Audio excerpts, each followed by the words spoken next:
ദൈവത്തിന് സ്തുതി. സങ്കീർത്തനം 56. ദൈവമേ, എന്നോട് കൃപയുണ്ടാകണമേ. മനുഷ്യർ എന്നെ വിഴുങ്ങുവാൻ പോകുന്നു. അവർ ഇടവിടാതെ പൊരുതി എന്നെ ഞെരുക്കുന്നു. എൻ്റെ ശത്രുക്കൾ ഇടവിടാതെ എന്നെ വിഴുങ്ങുവാൻ ഭാവിക്കുന്നു. കർവോട് എന്നോട് പൊരുതുന്നവർ അനേകരല്ലേ. ഞാൻ ഭയപ്പെടുന്ന നാളിൽ നിന്നിൽ ആശ്രയിക്കും. ഞാൻ ദൈവത്തിൽ അവൻ്റെ വചനത്തെ പുകഴ്ത്തും. ഞാൻ ദൈവത്തിൽ ആശ്രയിക്കുന്നു, ഞാൻ ഭയപ്പെടുകയില്ല. ജഡത്തിന് എന്നോട് എന്ത് ചെയ്യാൻ കഴിയും?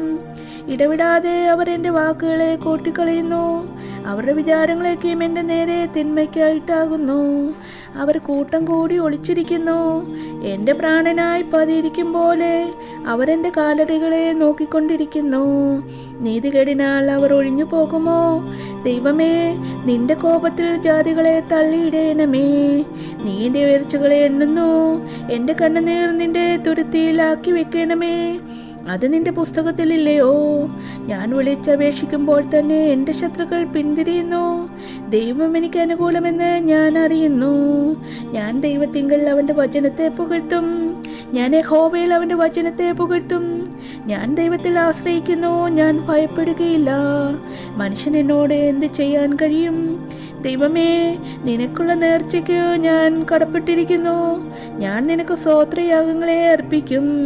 ഞാൻ ദൈവത്തിൻ്റെ മുമ്പാകെ ജീവന്റെ പ്രകാശത്തിൽ നടക്കേണ്ടേനെ. നീ എൻ്റെ പ്രാണനെ മരണത്തിൽ നിന്നും എൻ്റെ കാലുകളെ ഇടർച്ചയിൽ നിന്നും വിടുവിച്ചുവല്ലോ.